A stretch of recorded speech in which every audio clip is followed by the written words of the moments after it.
Hello everyone, welcome to my channel. This is Simran Kaur and today I am going to teach you all a new chapter of class 10 CBSE Civics, that is Federalism. तो हम ये start करेंगे chapter number 2। First chapter अच्छे से हमारा cover हो चुका था, अब हम सेकेंड चैप्टर पे आ चुके हैं। तो फेडरलिज्म क्या होता है अब हम इसे स्टडी करेंगे। ओके, तो एक वर्ड का चैप्टर है। तो क्या है फेडरलिज्म, पहले समझते हैं।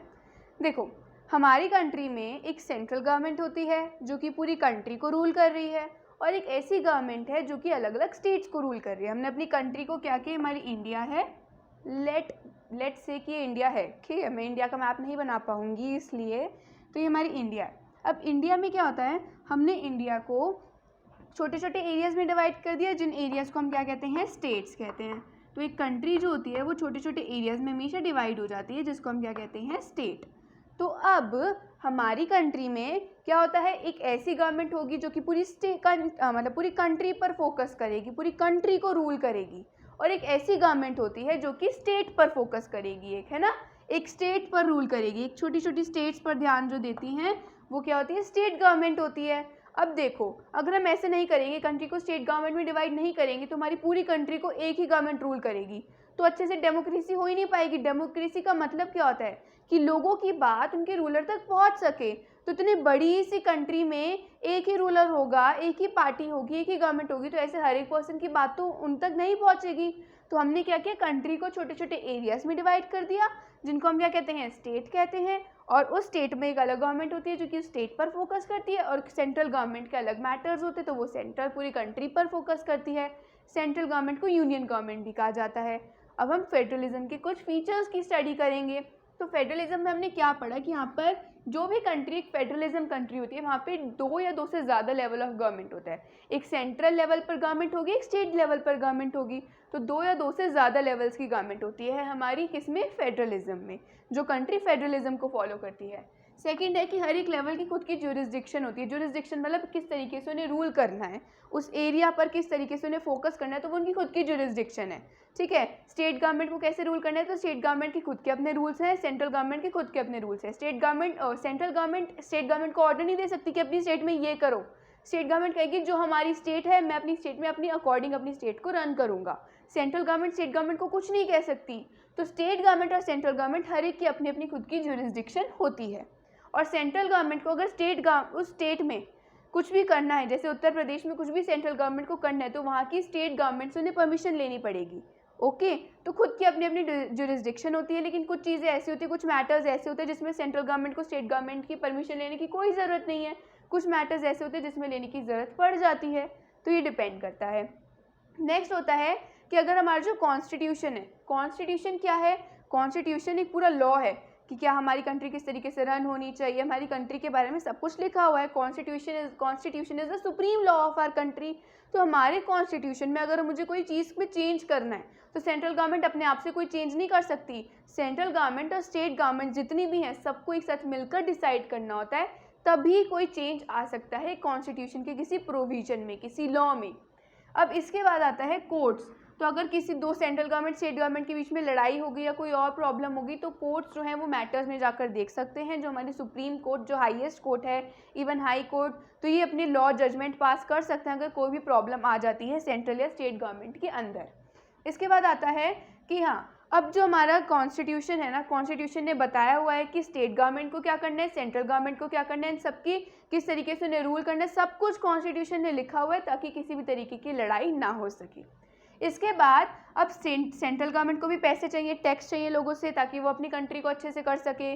स्टेट गवर्नमेंट को भी पैसे चाहिए, तो रेवेन्यू कहते हैं उसको। तो ये रेवेन्यू कहाँ से आएगा, उसी को कहते हैं सोर्स ऑफ रेवेन्यू। तो कॉन्स्टिट्यूशन ने ये भी बताया हुआ है, हमारे कॉन्स्टिट्यूशन ने ये भी बताया हुआ है कि रेवेन्यू कहाँ से मिलेगा, स्टेट गवर्नमेंट को, और रेवेन्यू कहाँ से मिलेगा, सेंट्रल गवर्नमेंट को, ताकि और कोई प्रॉब्लम ना क्रिएट हो कंट्री में। इसके बाद नेक्स्ट चीज़ हमारी ये आती है कि फेडरलिज्म क्यों है। फेडरलिज्म इसलिए है ताकि हमारी कंट्री में यूनिटी आ सके, ठीक है। यूनिटी कैसे, अब अलग अलग स्टेट गवर्नमेंट है, स्टेट गवर्नमेंट उस पर फोकस करेगी, ठीक है। तो इससे क्या होगा, लोग एक दूसरे के साथ मिलजुल कर रहेंगे। तो फेडरलिज्म का मेन मोटिव ही यही था कि थोड़ी सी हमारी कंट्री के अंदर यूनिटी प्रमोट हो सके, सब लोग एक साथ मिलजुल कर रह सके। यूनिटी कैसे प्रमोट होगी, हम कई बार हमने क्या किया हमने अपनी कंट्री को ना जब स्टेट्स में डिवाइड करे तो हमने बहुत सारे फैक्टर्स को देखा कि यहाँ पर असमी ज़्यादा बोलते हैं ना लोग, तो यहाँ पर असम असम कर देते हैं। तो इससे ना जब भी हमें एक वो रहता है कि हमें जयपुर जा रहे हैं तो यहाँ पर ये वाली लैंग्वेज बोलेंगे, यहाँ जा रहे हैं तो ये वाली लैंग्वेज बोलेंगे, हम उनके कल्चर में मिक्स होने की कोशिश करते हैं। तो ये यूनिटी ही प्रमोट हो रही है, कुछ अलग अलग नहीं हो रहे लोग। इसका बाद में आगे इसका टॉपिक है तो वो भी स्टडी करेंगे किस तरीके से यूनिटी प्रमोट होती है।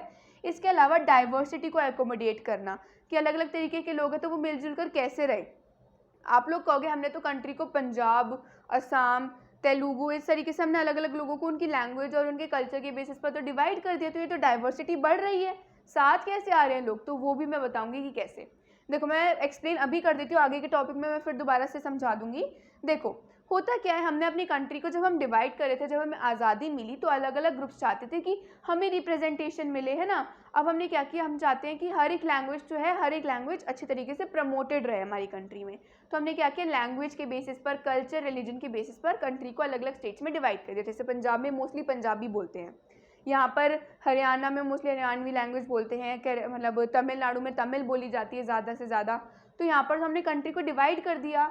तो यहाँ पर यूनिटी कैसे आई, जब हमने उन लोगों को डिवाइड कर दिया ना, तो इससे क्या होता है, लोगों के अंदर ये फीलिंग सेटिस्फैक्शन आ गया कि हाँ एक जगह ऐसी भी है जहाँ पर मेरी लैंग्वेज को मोस्टली प्रमोट किया जाता है। ऐसा नहीं, इंडिया में हम कहीं पर भी जाकर कोई भी लैंग्वेज बोल सकते हैं, ऐसा नेसेसरी नहीं कि यहाँ पे आपको यही लैंग्वेज बोलनी है। बट लोगों के अंदर एक सेटिस्फैक्शन वाली फीलिंग आ गई कि हमारी लैंग्वेज सेफ है एक जगह, और यहाँ पर मोस्टली पीपल हमारे कल्चर के हैं। और इस तरीके से लोगों के अंदर यूनिटी ये आती है कि हमें दूसरों के कल्चर को एंजॉय करने में मज़ा आता है अलग अलग जगह के।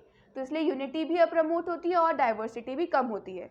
और स्टेट गवर्नमेंट और सेंट्रल गवर्नमेंट को क्या ध्यान रखना पड़ेगा कि एक दूसरे को वो दोनों गवर्नमेंट ट्रस्ट करें और अच्छे से एकदम एग्रीमेंट के साथ कि हमें एक साथ रहना है। तो स्टेट गवर्नमेंट और सेंट्रल गवर्नमेंट को भी एक साथ मिलजुल कर काम करना पड़ेगा। तो इसको हम फेडरलिज्म कहेंगे। Got it. अब इसके बाद फेडरलिज्म में फेडरेशन, जो कंट्री फेडरलिज्म को फॉलो करती है उसको हम कहते हैं फेडरेशन। अब फेडरेशन दो तरीके की होती है, एक होती है कमिंग टुगेदर फेडरेशन और एक होती है हमारी होल्डिंग टुगेदर फेडरेशन।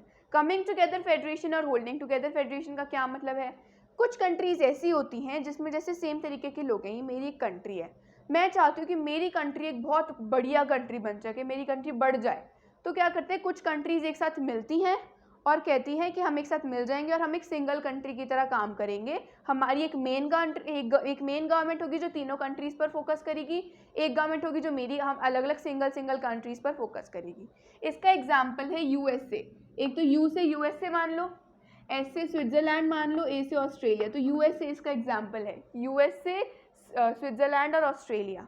तो यूएसए, स्विट्ज़रलैंड, ऑस्ट्रेलिया ने क्या किया है, इन्होंने ये अलग अलग कंट्रीज़ थी, इन्होंने सोचा कि हम अलग अलग कंट्री हैं, हम एक साथ मिल जाते हैं और एक सिंगल गवर्नमेंट बनाएंगे हम कंट्रीज़ की। तो ये सारी कंट्रीज़ एक साथ आई, मतलब एक कमिंग टुगेदर ना, ये एक साथ आई, ये मिल गई और इन्होंने एक मेन गवर्नमेंट बना दी। इनकी अलग अलग कंट्री की अपनी खुद की गवर्नमेंट है, बट इन्होंने एक मेन गवर्नमेंट बना दी जो कि सबको रूल करेगी, इससे उनकी कंट्री की पावर इंक्रीज़ हो गई। अब कुछ कंट्रीज़ ऐसी होती है जो कि बहुत ज़्यादा बड़ी होती है, तो वो क्या करती है, अपनी कंट्री को छोटे छोटे एरियाज़ में डिवाइड करती है जिससे उनको रन करना ईजी हो जाए। जैसे इंडिया, स्पेन या बेल्जियम, एसबीआई बैंक का नाम याद है ना, स्पेन, बेल्जियम, इंडिया, वैसे याद रख लेंगे हम लोग, ठीक है। तो स्पेन, बेल्जियम, इंडिया में यही होता है। बेल्जियम में भी हमने देखा था फर्स्ट चैप्टर में कैसे बेल्जियम को हमने टू पार्ट्स में डिवाइड कर दिया था, वलोनिया रीजन, है ना, इस तरीके से। इंडिया में भी हम इंडिया को अलग अलग स्टेट्स में डिवाइड करते ताकि इंडिया को ईजिली हम रन कर सकें। अब इसके बाद एक सेंट्रल गवर्नमेंट होती है और एक स्टेट गवर्नमेंट होती है, ये तो हमारा क्लियर हो गया। अब हमारी कंट्री फेडरलिज्म वाली कंट्री है कि नहीं है, हमारे कॉन्स्टिट्यूशन में ऐसे तो नहीं लिखा कि इंडिया फेडरलिज्म कंट्री है, क्योंकि हमें नहीं पता था उस टाइम पे, इस टर्म के बारे में इतने अवेयर नहीं थे। बट हमने इंडिया को बोला है यूनियन ऑफ स्टेट्स, यानी कि हमने क्या किया, इंडिया को अलग अलग स्टेट्स थी उनका एक ग्रुप है, यूनियन है, मतलब एक एकता है। तो यूनियन ऑफ स्टेट्स हमने अपनी कंट्री को बोला हुआ है कि हमारी कंट्री एक यूनियन की तरह काम करेगी और हमारी इंडिया कंट्री के जो भी प्रिंसिपल्स हैं ना वो सारे फेडरलिज्म वाले हैं। हमने एग्जैक्ट इस टर्म को यूज़ नहीं किया बट हम इसे फॉलो करते हैं। अब इसके बाद नेक्स्ट चीज़ क्या आती है, union list, state list, concurrent list. ये क्या है, अब यूनियन लिस्ट वो लिस्ट है जो कॉन्स्टिट्यूशन ने बताई है कि हाँ इसी लिस्ट में जो जो लिखा है इसी के अकॉर्डिंग या इन्हीं चीज़ों पर हमारी सेंट्रल गवर्नमेंट को ध्यान देना है। तो जो हमारी यूनियन गवर्नमेंट या फिर जो हमारी सेंट्रल गवर्नमेंट है उसको किस किस मैटर्स पर फोकस करना है, तो वो यूनियन लिस्ट ने अच्छे तरीके से उस लिस्ट में लिखा हुआ है। जैसे कि हमारी करेंसी, हमारे पैसों से रिलेटेड मैटर्स हो गए, फॉरेन मैटर्स हो गए, कोई ऐसे मैटर्स पर यूनियन लिस्ट में लिखे हुए हैं और ऐसे मैटर्स पर सेंट्रल गवर्नमेंट ध्यान देगी। फिर ऐसे मैटर्स जो स्टेट लिस्ट में दिए गए हैं वो मैटर्स, वो मतलब वो वाले मैटर्स पर हमारी स्टेट गवर्नमेंट ध्यान देगी। और कॉन्करेंट लिस्ट वाले वो मैटर्स होते हैं जो कि दोनों गवर्नमेंट को देखने पड़ते हैं। स्टेट गवर्नमेंट मैरिज, डाइवोर्स, इन सब चीज़ों फोकस करती है। कॉन्करेंट लिस्ट में वो मैटर्स आ जाते हैं जो कि दोनों गवर्नमेंट को ध्यान देने पड़ते हैं। और कुछ ऐसे मैटर्स होते हैं रेसिडुअरी मैटर्स जिन्हें कहा जाता है, जो कि जैसे कंप्यूटर साइंस, तो ये कुछ ऐसे मैटर्स थे जो कि बहुत बाद में आए थे, है ना। तो उस टाइम पे कॉन्स्टिट्यूशन बन चुका था, तो अब हम इन मैटर्स को किस में डालें, यूनियन लिस्ट में डालें कि स्टेट लिस्ट में डालें, तो वो कहा जाता है रेसिडुअरी सब्जेक्ट्स। तो रेसिडुअरी सब्जेक्ट्स जो होते हैं ना हमारे, वो सारे इस मैटर्स पर हमारी सेंट्रल गवर्नमेंट ही ध्यान देती है। अब हम बात करते हैं अपनी यूनियन टेरिटरीज़ के बारे में। मैंने ये बताया था हम अपनी कंट्री को स्टेट्स में डिवाइड कर देते हैं, बट कुछ ऐसे एरियाज़ होते हैं जैसे चंडीगढ़, हमारी capital Delhi, Puducherry, Daman and Diu, Dadar Nagar Haveli, तो ये कुछ ऐसे एरियाज थे जो बहुत छोटे थे और इनको हम स्टेट नहीं बोल सकते थे। तो हमने क्या कहा, इन्हें यूनियन टेरिटरीज़ बना दिया। और यूनियन टेरिटरीज़ क्यों बोलते हैं, ये जो टेरिटरीज़ होती है, जो एरियाज़ होते हैं, इन्हें सेंट्रल गवर्नमेंट रन करती है, इनकी कोई स्टेट गवर्नमेंट नहीं होती, तो इसलिए इनको हम यूनियन टेरिटरीज़ बोलते हैं कि इन पर हमारी जो मेन सेंट्रल गवर्नमेंट है वो ध्यान देगी इन पर। ओके, अब मैंने ये बताया था कि हमने स्टेट्स को लैंग्वेज के बेसिस पर, लिंग्विस्टिक स्टेट्स बनाए, लैंग्वेज के बेसिस पर डिवाइड कर दिया, है ना। ये हमें पता है कि हमने एक पर्टिकुलर स्टेट को, जो हम अपनी कंट्री को लैंग्वेज के बेसिस पर डिवाइड किया हुआ है। हमारी कंट्री में टोटल एक हिंदी मेन लैंग्वेज है, नेशनल लैंग्वेज तो नहीं है हमारी कंट्री की कोई कि नेशनल लैंग्वेज है ना। हमारी कंट्रीज़ में सारी लैंग्वेजेस को प्रमोट किया जाता है। हमारी हिंदी तो होती है कि 40% लोग बोल रहे हैं, तो इसलिए हम कहते हैं कि हिंदी सबसे ज़्यादा बोली जाने वाली लैंग्वेज है। और बाकी जितनी भी लैंग्वेज है उन्हें शेड्यूल्ड लैंग्वेज बोला जाता है। शेड्यूल्ड क्यों बोला है, शेड्यूल्ड इसलिए बोला है क्योंकि ये कम लोग बोलते हैं, माइनॉरिटीज़ बोलते हैं, तो उन्हें शेड्यूल्ड लैंग्वेजेस कहा गया है। तो हमारी कंट्री में 22 शेड्यूल्ड लैंग्वेजेस हैं, अपार्ट फ्रॉम हिंदी भी एक लैंग्वेज है। अब हमारी कंट्री में, दोबारा बोल रही हूँ मैं, जो हिंदी है ना 40% लोग बोलते हैं, तो हिंदी को ऑफिशियल लैंग्वेज माना गया है। कि हर स्टेट में क्या होगा, अगर आप पंजाब जाओगे तो वहाँ पे हर एक हेडलाइन, जैसे अगर आप बात करो तो वहाँ पर हर एक हेडलाइन पर पंजाबी लिखी होगी, हिंदी लिखी होगी और इंग्लिश लिखी होगी। पंजाबी क्यों लिखी होगी, क्योंकि वहाँ पे मेनली लोग पंजाबी बोलते हैं। अगर आप कहीं चले जाओ, फॉर एग्जांपल आप असम चले जाओ, तो वहाँ पर असमीज़, हिंदी और इंग्लिश लिखी होगी, क्योंकि वहाँ पर मोस्टली लोग असमीज़ बोलते हैं। बट हिंदी और इंग्लिश हर जगह लिखी जाती है, क्योंकि हमने हिंदी और इंग्लिश को ऑफिशियल लैंग्वेज डिक्लेयर कर दिया है कि ऑफिशियल पर्पसेस के लिए, गवर्नमेंट के काम काज के लिए, राजभाषा जिसे कहते हैं, तो गवर्नमेंट के ऑफिशियल पर्पसेस के लिए, मेन इंपॉर्टेंट काम के लिए हम क्या यूज़ करेंगे, इन हिंदी और इंग्लिश को यूज़ करेंगे। अगर आपको कोई गवर्नमेंट एग्जाम देना होगा ना, तो आप कोई भी लैंग्वेज में दे सकते हो जो हमारी कंट्री की लैंग्वेज है। बट हम कहेंगे हिंदी, तो चलो मान ली 40% लोग बोलते हैं, इसलिए हमने ऑफिशियल बोल दी, क्योंकि हर एक को पंजाबी, असमीज़ ये सारी लैंग्वेज नहीं आती और हम हर जगह से तो सेम लैंग्वेज नहीं लिख सकते, तो एक ऑफिशियल पर्पस के लिए एक मेन लैंग्वेज तो होनी चाहिए, तो वो हिंदी है। बट अलग अलग स्टेट्स के अकॉर्डिंग वो चेंज होती रहती है, किसी स्टेट में पंजाबी आ जाती है, किसी स्टेट में असमीज़ आ जाती है, किसी में तेलुगु भी लिखी जाती है। बट इंग्लिश को क्यों किया गया है, तो ये एक इंपॉर्टेंट चीज़ है, ध्यान रखना। जो हमारे साउथ इंडियंस है ना, वो कहते हैं कि अगर तुम ऑफिशियल पर्पसेस के लिए हिंदी का यूज़ करोगे ना, तो हमें प्रॉब्लम हो जाएगी। क्यों, क्योंकि हमें हिंदी बिल्कुल नहीं आती, नॉर्थ इंडियंस को आती है, हमें इंग्लिश आती है। तो फिर ये डिसाइड किया गया कि 1965 में कि येस, हम इंग्लिश को भी एक लैंग्वेज बनाएंगे, ऑफिशियल लैंग्वेज में इंक्लूड करेंगे। इसके बाद नेक्स्ट चीज़ आती है, हाँ, तो ये वाला तो हमारा पार्ट कंप्लीट हो चुका है कि इंग्लिश हमारी ऑफिशियल लैंग्वेज क्यों है। अब हमारा नेक्स्ट पार्ट स्टार्ट होता है। तो अब हमारी कंट्री में ना एक सेंट्रल स्टेट रिलेशंस की बात करते हैं। तो हमारी कंट्री में जो सेंट्रल गवर्नमेंट थी ना, सेंट्रल गवर्नमेंट पहले क्या करती थी, सेंट्रल गवर्नमेंट स्टेट गवर्नमेंट को ना दबा के रखती थी। बट धीरे धीरे क्या हुआ, कोalition गवर्नमेंट का नया ट्रेंड शुरू हुआ 1990 में। यहाँ पे मैं अच्छे से ये रफ हो गया, ओके। 1990 में कोalition गवर्नमेंट जो थी वो इंट्रोड्यूस हुई। कोalition गवर्नमेंट मतलब 2-3 जो पार्टीज़ होंगी वो एक साथ मिलेंगी, क्योंकि उन्हें लोग वोट नहीं दे रहे, तो 2-3 पार्टीज़ ने कहा कि हम एक साथ मिल जाते हैं ताकि सब लोगों के वोट्स हमारे पास कलेक्टिवली आएँ। और वो जब 2 पार्टीज़ मिल जाती हैं तो उससे उनको वोट लेना आसान पड़ जाता है और वो जीतने के चांसेस होते हैं, तो कोalition बन जाता है एक। तो अगर वो कोalition गवर्नमेंट जीत जाएगी तो उससे क्या होगा, मान लो एक बहुत बड़ी पार्टी है और इस बड़ी पार्टी के साथ एक छोटी पार्टी जो थी वो अटैच हो गई। एक नेशनल पार्टी है और एक स्टेट पार्टी है। नेशनल पार्टी मतलब जो कंट्री के बेसिस पर है, और एक स्टेट पार्टी जो कि स्टेट को रन करती है। तो एक बड़ी पार्टी, एक छोटी पार्टी एक दूसरे के साथ मिल गए और ये दोनों पार्टी जो थी, ये दोनों मिल गई, इन्होंने कोalition गवर्नमेंट बना ली। और इलेक्शंस जब हुए तो ये इन दोनों की पार्टीज जीत गई, ठीक है। मान लो ये बड़ी वाली पार्टी जीत गई, बट जीते तो ये दोनों साथ में है ना, सबसे ज़्यादा वोट्स इस बड़ी पार्टी को मिले थे और कम वोट्स इसको मिले थे, तो जीते तो ये दोनों साथ में ही है ना। तो इससे क्या होगा, नेशनल पार्टी जो होगी, जो बड़ी वाली पार्टी होगी, वो स्टेट पार्टी के साथ, सेंट्रल पार्टी जो है वो स्टेट पार्टी के साथ गलत नहीं कर पाएगी। क्यों? क्योंकि उसे स्टेट पार्टी की भी बात माननी पड़ेगी, वो उसको क्रैश नहीं कर पाएगी। तो कोर्ट्स को लगा कि जब ये कोalition गवर्नमेंट आई ना कि हाँ इससे ना रिलेशंस दोनों पार्टीज़ के अच्छे हो रहे थे, अलग अलग पार्टीज़ के, और इससे बढ़िया चीज़ ये थी कि सेंट्रल गवर्नमेंट अपने जो रूल्स थे और अपने ऑर्डर जो थे वो स्टेट गवर्नमेंट के ऊपर नहीं थोप रही थी। और अब तो बिल्कुल ख़त्म हो चुका है, सेंट्रल गवर्नमेंट स्टेट गवर्नमेंट को कुछ नहीं कह सकती। तो कोalition से ही थोड़ा बेटर हुआ था जब ये दो तीन पार्टीज एक दूसरे साथ मिलने लग गई थी। अब इसके बाद आते हैं, तो ये पार्ट हमारा क्लियर हो चुका है। अब लास्ट टॉपिक जो आता है वो है डिसेंट्रलाइजेशन। तो ये हमारे डिसेंट्रलाइजेशन का क्या मतलब होता है? सेंट्रलाइजेशन मतलब साथ आना, डिसेंट्रलाइजेशन मतलब अलग अलग हो जाना। तो यहाँ पर क्या होता है, हमने अपनी कंट्री को, सेंट्रल गवर्नमेंट को स्टेट गवर्नमेंट डिवाइड कर दिया था। फिर हमने डिसाइड किया कि हम इसे और डिवाइड कर सकते हैं, क्योंकि स्टेट गवर्नमेंट स्टेट्स भी हमारी कंट्री में इतनी बड़ी बड़ी होती हैं। उत्तर प्रदेश रशिया से बड़ी है, जर्मनी जितनी महाराष्ट्र है हमारा, तो इतनी बड़ी बड़ी हमारी तो कंट्री, हमारी स्टेट्स इतनी बड़ी बड़ी हैं, तो वहाँ पर भी लोगों के मैटर्स बहुत ईजिली सॉल्व नहीं हो पा रहे थे। तो हमने कहा हम स्टेट को भी छोटे छोटे पार्ट्स में डिवाइड कर देंगे। ठीक है, स्टेट को जब हम छोटे छोटे पार्ट्स में डिवाइड करें तो हमने पावर को डिवाइड कर देंगे। स्टेट गवर्नमेंट के अलावा भी और एक और नई गवर्नमेंट आएगी, लोकल गवर्नमेंट जिसको हम कहते हैं, तो वो लोकल बेसिस पर काम करेगी। तो हमने पावर को और डिवाइड कर दिया, सेंट्रल गवर्नमेंट की पावर को स्टेट में डिवाइड किया, फिर हमने और पाई डिवाइड कर दिया। इसी को ही हम डिसेंट्रलाइजेशन कहते हैं।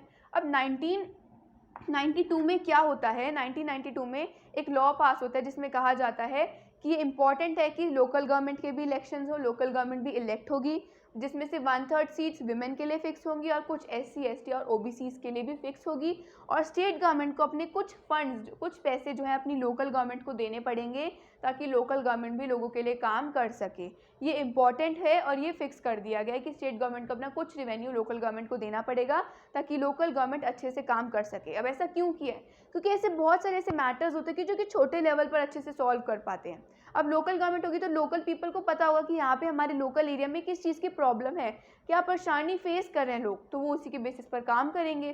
तो इसलिए लोकल गवर्नमेंट जो थी वो इंट्रोड्यूस की थी। अब विलेजेस में क्या होता है, एक छोटा एरिया, छोटा सा 2-3 विलेजेस में होते हैं मिलके एक ग्राम पंचायत बनाते हैं जो कि विलेज पर काम करती है। फिर बड़ी सारी ग्राम पंचायत मिलकर एक ब्लॉक या मंडल बना देते हैं, ग्राम समितिज, है ना। और उसके बाद ब्लॉक मंडल बनने के बाद क्या होता है, ये बहुत सारे ब्लॉक मंडल्स एक साथ मिलते हैं और एक ज़िला परिषद वाली गवर्नमेंट बना लेते हैं। अब ये मतलब छोटे छोटे एरिया से, देखो ग्राम पंचायत है जो कि छोटे से विलेज का काम करेगी, फिर कुछ विलेजेस में एक साथ मिलकर भी काम करेगी। एक ऐसी गवर्नमेंट होगी जो बहुत सारे विलेजेस पर ध्यान देगी, तो अलग अलग विलेज की ग्राम पंचायत मिलती हैं और वो एक ब्लॉक या फिर मंडल बना देती हैं। अभी अलग अलग विलेजेस की ब्लॉक और मंडल मिलते हैं और एक ज़िला परिषद बना देते हैं, जिसका हेड होता है जो हमारा चीफ होता है, वो ज़िला परिषद पर ध्यान देता है। ठीक है, तो यहाँ पर हमने क्या देख लिया, ग्राम पंचायत, ब्लॉक मंडल, ज़िला परिषद, इस तरीके से हमने पावर को डिवाइड किया हुआ है ना।